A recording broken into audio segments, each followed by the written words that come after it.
les matchs opposant le Phoenix de Sherbrooke à ses adversaires en Abitibi. Mais là, c'est un spécial sport de combat sur le vif ici à ma TV. Et quand on parle sport de combat, ni plus ni moins des invités de marque comme David Côté qui est à mes côtés. Salut David! Salut! Ça nous fait plaisir, de l'Académie SGS. Écoute, on va parler de la MMA, des sports d'arts martiaux mixtes. Tout d'abord, qu'est-ce qui peut différencier pour les gens qui n'ont pas encore eu l'occasion de mettre l'œil sur ces compétitions-là? Qu'est-ce qui peut différencier la MMA des autres sports? OK, ben le MMA, dans le fond, c'est tous les arts martiaux de compétition, de performance. OK. Alors, pour le combat debout, il y a la boxe anglaise, il y a la boxe thaïlandaise et le kickboxing. Pour le combat au sol, il y a le jiu-jitsu brésilien, qui est un peu un art martial au même type un jeu d'échecs. C'est très stratégique, il y a du positionnement, des prises de soumission, clé de bras, clé de jambe, étranglement. Et il y a la lutte. Plus par soumission. Oui, le jiu-jitsu brésilien, il est au sol, il y a vraiment des prises de soumission. Il y a la lutte qui est les transitions entre le combat debout et au sol. Ça, c'est pour amener son adversaire au sol.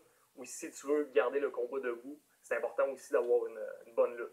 Quelqu'un qui vous regarde aller puis qui pogne la piqûre, là, est-ce que tout le monde, monsieur, madame, tout le monde peut aller commencer à s'exercer dans ces sports-là aussi? On doit avoir une forme physique de base puis des connaissances de base avant de s'aventurer dans du jiu-jitsu, dans de la lutte ou comme à l'Académie SGS, il peut y avoir des gens, des jeunes, des mineurs en bas de 10 ans, jusqu'à des personnes 40 ans, 50 ans. C'est monsieur, madame, tout le monde.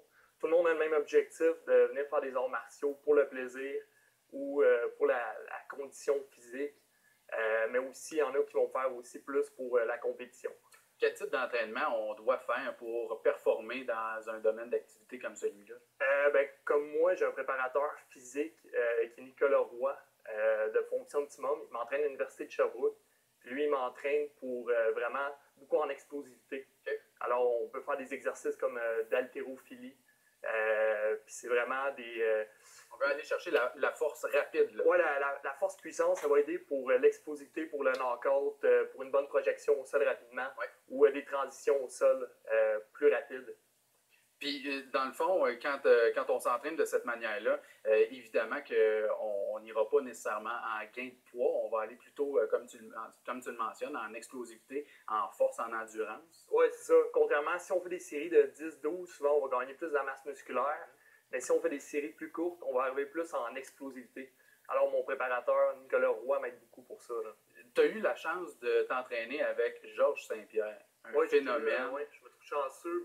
À l'époque, il donnait des cours à Drummondville. Okay. Alors, à chaque fin de semaine, à chaque samedi, je faisais des cours avec lui en jiu-jitsu brésilien. Puis il m'a aidé beaucoup aussi avec la lutte. Comment c'est de travailler avec un gars qui est aussi reconnu dans la MMA?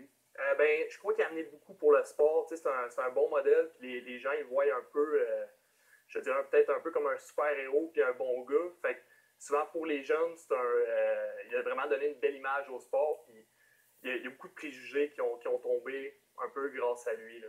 Ça l'a aidé beaucoup à l'expansion du sport au Québec. Là. Parlons-en de l'expansion, parce que Georges Saint-Pierre, lui, est connu autant en Asie, en Russie, aux États-Unis qu'au Canada, au Québec.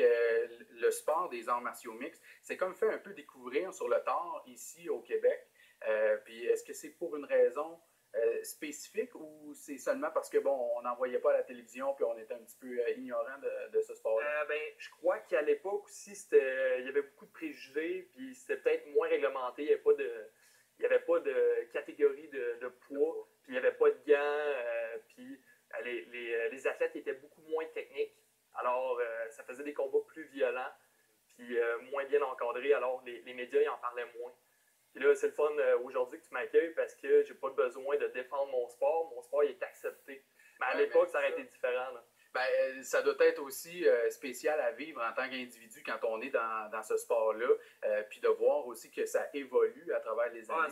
C'est incroyable. Là. Je pense que c'est le sport qui a la plus grande expansion même au monde là, présentement. Là, c'est le sport qui monte en flèche. Puis c'est vraiment le fun pour tout le monde. Puis je pense que toutes les écoles d'arts martiaux bénéficient de cette popularité grandissante.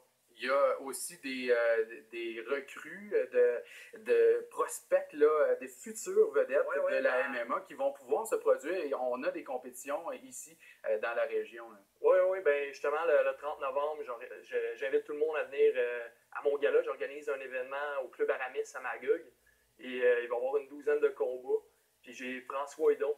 Okay. Il a une excellente fiche, 7-1. Il va affronter Jordan Banmire, qui est probablement le meilleur combattant à 170 livres au niveau amateur. Ça va être intéressant à voir ça. Oui, fait que j'invite vraiment toute la population à venir supporter, encourager mon équipe et les autres combattants. Ouais, au Club Aramis à Magog. Quelle date donc? Le 30 novembre. Ben, merci beaucoup, David, d'avoir été avec nous autres. Merci. JS,